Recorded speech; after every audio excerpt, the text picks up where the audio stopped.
Carl Jung once said, "The meeting of two personalities is like the contact of two chemical substances. If there is any reaction, both are transformed."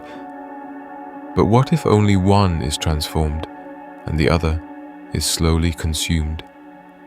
We've romanticized relationships. We've sung endless songs about falling in love, about the one, about forever. But beneath all the poetry, there is a silent truth most men don't dare confront. Some relationships are not built on love. They're built on projection, on dependency, on soul, level manipulation. And here's the truth Jung saw with frightening clarity. Not every woman a man loves is real. Sometimes he's not loving her. He's loving a fantasy she happened to fit. He's not choosing her. He's recognizing her from inside his own unconscious. This isn't about blame. This isn't about making women villains. This is about bringing light to the shadows, the unseen patterns that pull men into dynamics they can't explain and can't escape. Have you ever fallen for someone too fast? Felt like you'd known her forever? Felt like you would do anything, forgive anything, just to keep her close? That feeling so intoxicating, so familiar, is not fate, it's anima. It's the feminine image within every man's psyche that Jung warned could seduce the soul not through her power, but through your blindness. And when this projection meets a woman who knowingly or not knows how to manipulate it, you lose yourself, not at once, but slowly, thought by thought, decision by decision, until you look in the mirror and wonder, when did I stop being me? This video is not an attack, it's an awakening. Because if you've ever loved a woman who left you feeling small, lost, emotionally starved, but you still couldn't walk away, Jung may have already explained why. And what he discovered may just set your soul free. Fan 2. Carl Jung didn't just study the mind, he mapped the soul. Unlike Freud, who focused on repression and libido, Jung ventured deeper into the mythic architecture of the unconscious. He believed that every human being carries within them powerful archetypes, primordial patterns older than thought. Among the most potent of these is what he called the anima, and the animus, the inner feminine in men and the inner masculine in women. Let's start with the anima. Every man, Jung argued, is born with a psychological blueprint of the feminine shaped by his mother, his earliest emotional experiences, and the collective unconscious. This anima is not a woman, it is his idea of womanhood, and unless he becomes conscious of it, he will spend his life projecting it onto real women and calling that projection love. Think of it this way: a man meets a woman. She's beautiful, enigmatic, emotionally expressive. She mirrors something ancient in him, something he's longed for but can't name. And in that instant, he doesn't see her. He sees his anima, the goddess, the muse, the eternal feminine that promises emotional completion. But here's the danger: projection is not a person. It is a psychic illusion. And when we fall in love with our projections, we are not in relationship with reality. We are trapped in a dream of our own making. This is why Jung warned, every projection is an unconscious confession. When a man says, "She completes me," what he often means is, she fits the image I've been carrying all along. She becomes the canvas, he becomes the painter, and the woman. She's often unaware of the role she's being cast into, but the illusion doesn't last. Because real women are not muses, they are human. And when their complexity clashes with his projection, when she doesn't live up to his inner fantasy, he feels betrayed. He becomes angry, disappointed, confused. The woman hasn't changed, but his projection begins to collapse. And here's where it gets even more dangerous. Some women intuitively or intentionally learn to play into this projection. They become what a man wants to see, not because it's who they are, but because it gives them control. They understand on some level that he is seeing something more than them, something he needs. And they use that need to gain power. This is where manipulation begins, because when a man is in the grip of his anima, he is no longer rational. He's enchanted, and like any man under a spell, he will excuse behavior, ignore red flags, and surrender autonomy, not because he is weak, but because he is hypnotized by his own inner longing. It's not always malicious, but it's always dangerous. Now add to this the other force Jung described, the shadow, the dark, rejected parts of ourselves we push into the unconscious. For many men, the shadow holds their anger, their pain, their fear of abandonment, their desire to be loved unconditionally. When a woman touches both the anima and the shadow, when she mirrors the dream and stirs the wound, he becomes hers, not in a healthy, conscious way, but in a way that leaves him dependent, hoping she'll fill the hole he doesn't want to admit exists. This is the psychological blueprint of emotional slavery. But Jung didn't tell us this to shame us. He told us this to set us free. Because the moment you recognize projection for what it is, the moment you realize you're not in love with her, but with your image of her, you reclaim your power. You begin the work of withdrawing the projection of seeing the other person as they truly are not as you want them to be. And that is the beginning of real relationship. A relationship not built on fantasy or unconscious need, but on truth.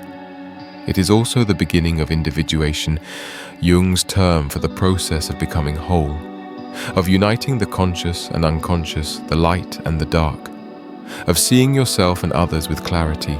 But for that to happen, a man must first be willing to question the most intoxicating illusion of all, that the woman who stirs your soul is necessarily good for it. She might be.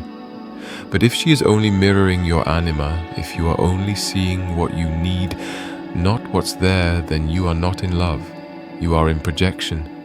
And the price of staying there is yourself. Fan 3. She doesn't have to say much. A glance, a touch, a silence at the right moment, and suddenly he's captivated. Not just emotionally, but psychologically. It feels like gravity.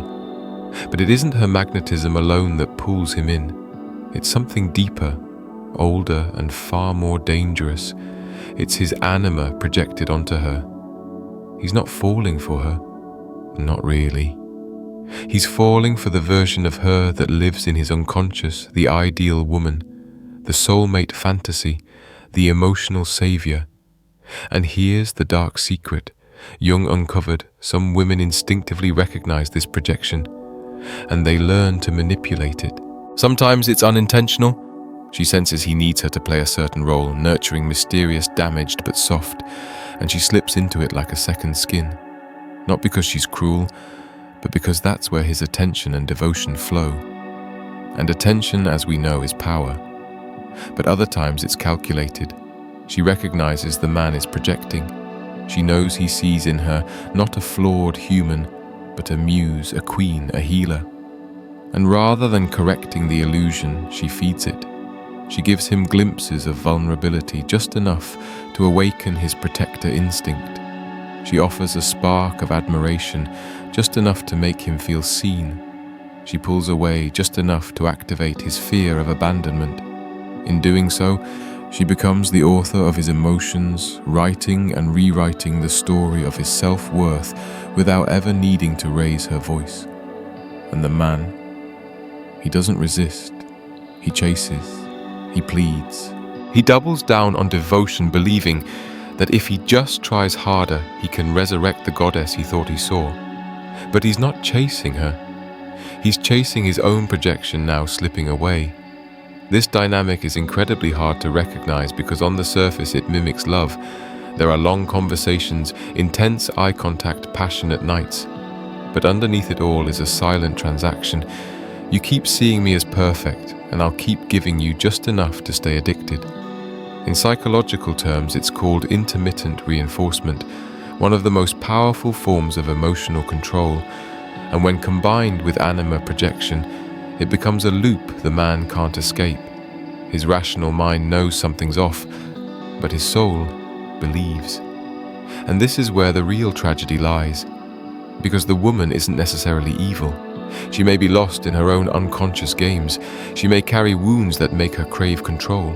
But whether she means to or not, she is manipulating the most vulnerable part of the man, his longing to be seen, understood, completed. Let's take a real-world example. A man falls deeply for a woman who always seems slightly out of reach. She's emotionally erratic, loving one moment, cold the next. She praises him, then criticizes him. She shares her pain, but never lets him all the way in. Every time he tries to leave, she says, "No one understands me like you do." And so he stays. Not because he's weak, but because he's convinced he has a spiritual connection.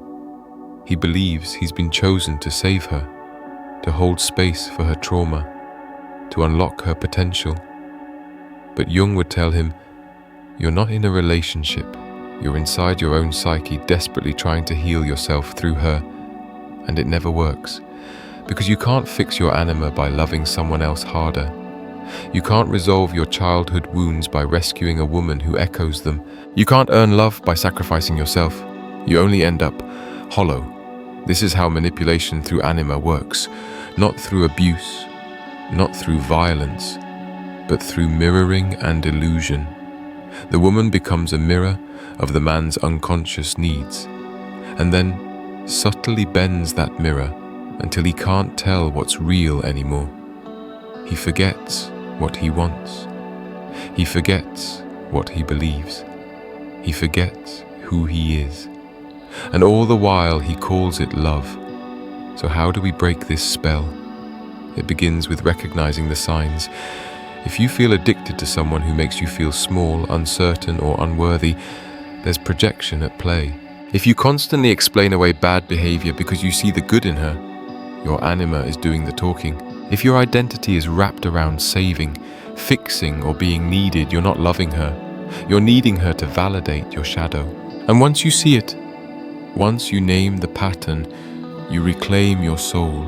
This isn't about blaming women. It's about understanding how deep unconscious needs can be exploited, even accidentally. Jung didn't want us to hate the other. He wanted us to see through the illusion, to withdraw our projections and love others, not as symbols, but as people. Because when we project the anima onto a woman, we don't honor her, we burden her. We trap her in a role. And in doing so, we surrender our power. But when we pull that projection back, when we do the hard work of meeting our own emotional hunger, our own wounds, our own darkness, we become immune to manipulation. Not bitter, not closed, just clear.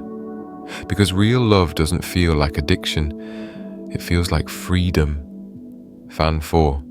At first he doesn't notice it, the shift is subtle, he laughs less. His hobbies gather dust. He avoids his friends not because she told him to, but because she made him feel like they didn't matter. Like he didn't matter, unless he was orbiting her. This is how it begins when a man's soul is slowly being manipulated. There are no visible chains, no screaming matches, no bruises, just the slow erosion of selfhood, thought by thought, boundary by boundary. And by the time he begins to feel it, the damage is already deep. He's lost something, but he can't name it. Jung called this loss a rupture in individuation, the process by which a man becomes whole, integrated, truly himself. When that process is hijacked, when a man pours his identity into a woman he's projecting his anima onto, he doesn't grow, he dissolves. And that dissolution takes many forms. First comes emotional confusion. He no longer knows what he feels. His inner compass, once tuned to truth and instinct, now spins according to her moods. Is she upset? Then he must be wrong. Is she distant? Then he must not be enough. He lives in reaction, not creation, in fear, not clarity. Then comes spiritual fatigue. He's always giving, always adjusting, always trying to meet the unspoken needs of someone he can't seem to please. It's like chasing a mirage. No matter how much he gives, it's never quite right. And that leaves him drained, not just physically, but existentially. He starts to wonder, what's the point of all this? And then comes identity erosion. He forgets what he believes, what he values, what he wanted before she entered his world. He starts censoring himself, his thoughts, his jokes, his opinions, not because she demands it, but because her approval has become his oxygen. This is not love. This is psychic submission. Jung warned that when a man does not reclaim his anima, when he does not withdraw the fantasy from the real woman, he becomes spiritually enslaved. He mistakes dependency for devotion, guilt for care, silence for peace, and perhaps most heartbreakingly, he often calls his own suffering loyalty. There's a tragic nobility to it. The man tells himself he's strong because he endures, that staying despite the pain is love, that shrinking is sacrifice. But Jung would say, that's not love. That's the unconscious controlling you from within. And this unconscious control has a cost. A man who stays too long in this dynamic becomes numb. He stops trusting his instincts. He second-guesses his every move. He no longer knows when to walk away because the idea of walking away feels like death. Not because of her, but because of the part of himself he's buried inside her. You see, when a man merges with a projected anima, he places a piece of his soul in her hands. And if that piece is not returned, if he doesn't reclaim it, he will never feel whole again, no matter how many relationships he enters, no matter how much he moves on. He carries the emptiness forward, relationship after relationship. He repeats the same unconscious loop, falling for women who echo his anima, who awaken his wounds, who match his unmet emotional needs. And over time, he forgets what love is even supposed to feel like. He confuses intensity with intimacy, drama with passion, suffering with depth, until one day he either collapses into bitterness or wakes up. And waking up isn't a moment of triumph. It's usually a moment of grief. Grief for the time lost, for the man he used to be, for the dreams he postponed in order to be enough for someone who never really saw him. But in that grief, there is also power, because grief is honest. It is the first breath after drowning, and it signals the soul's return. Jung believed that individuation, the journey of becoming your full self, cannot happen while you are still living inside someone else's story. You have to take back the pen. You have to rewrite the script. You have to realize she was never the answer.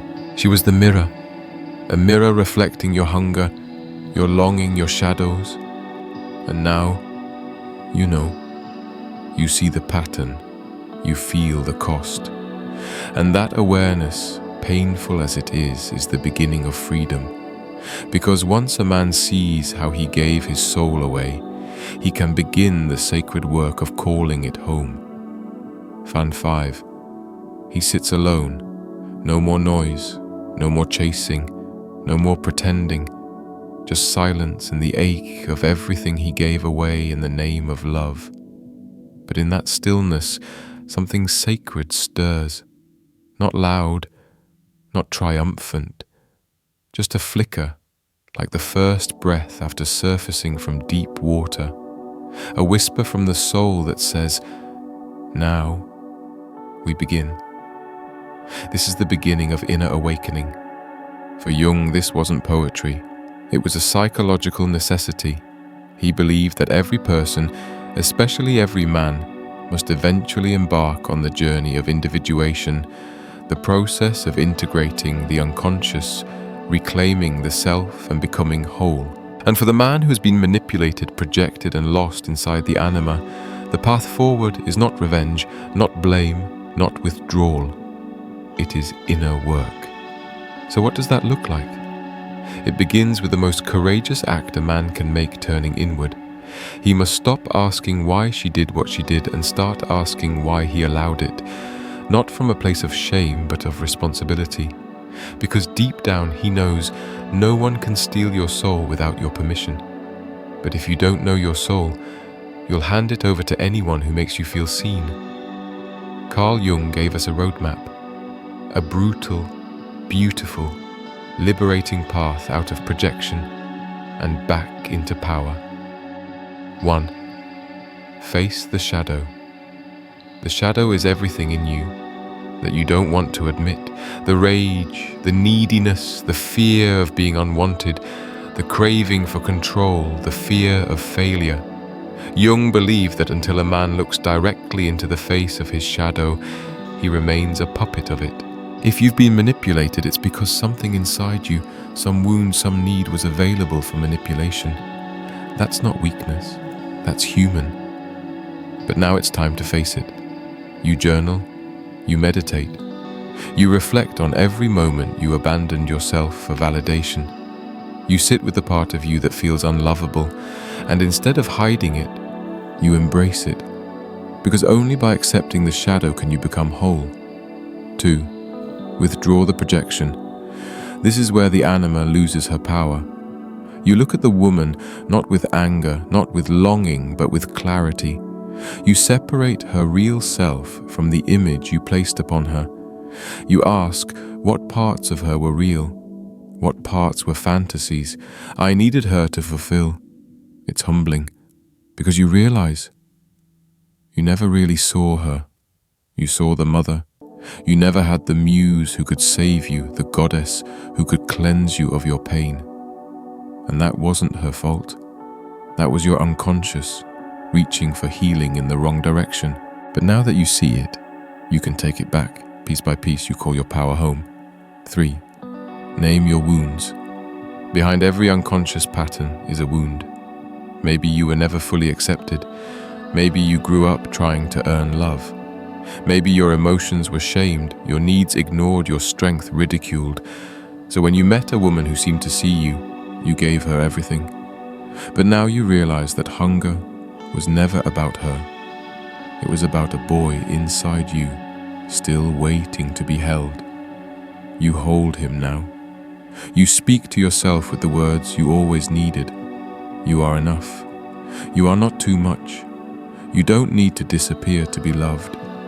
And for the first time you begin to feel full, not because someone else is filling you, but because you've returned to your own center. 4. Redefine masculinity. You were told to be strong by being silent. Jung would say, no. Strength is integration. Strength is being both the lion and the lamb, the fierce and the tender.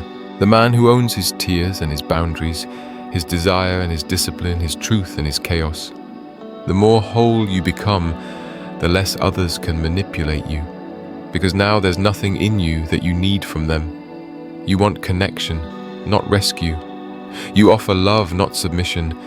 You walk with purpose, not desperation. You become the man who does not chase shadows because he's made peace with his own. 5. Reclaim your anima. This is the final step, the most mystical and the most powerful. Jung believed the anima is not meant to be projected onto others. She is meant to be integrated within. She is your inner feminine, your creativity, your intuition, your emotional depth. When you withdraw her from women outside you, you don't become cold or detached.